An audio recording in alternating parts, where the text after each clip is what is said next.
mentors and student teachers, let me take you through this observation form number 4, which is on stimulus variation, learning and teaching materials, and differentiated instruction.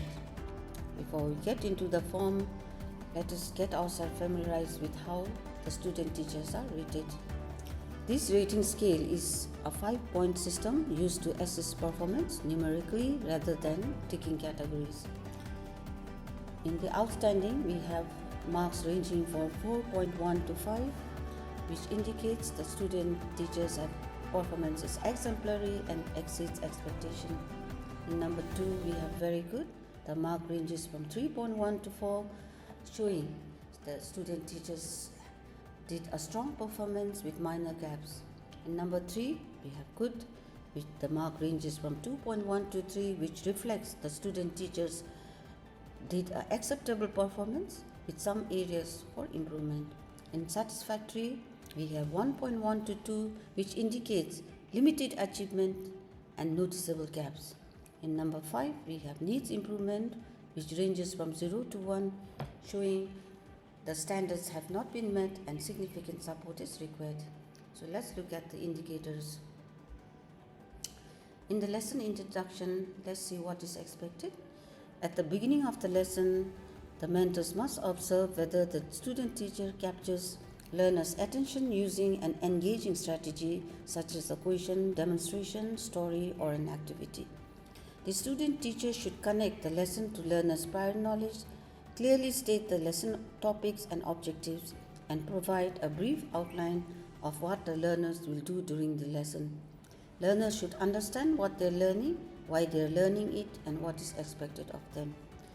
The second section of this observation form is the differentiated instruction and learning teaching materials.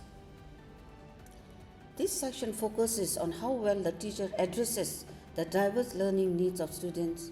As mentors, you should look for evidence that teacher is intentionally planning instruction so that all learners can participate and succeed.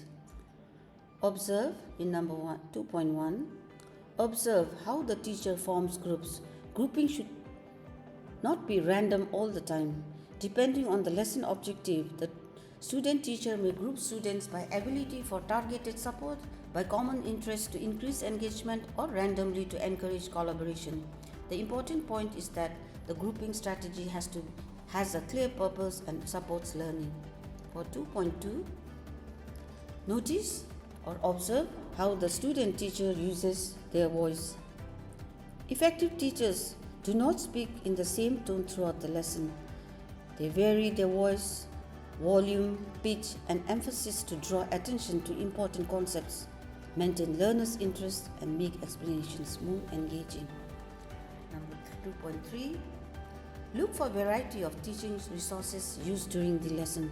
For example, the teacher may use diagrams, charts, videos, demonstrations, models, experiments, or hands-on materials.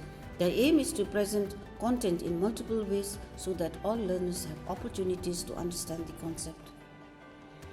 2.4. Observe whether students engage in different types of learning activities. These could include discussions, problem-solving tasks, experiments, cooperative learning, presentations, think, pair, share, concept mapping, or reflection activities. The teacher should provide different opportunities for students to think about, apply, and demonstrate their understanding of the lesson.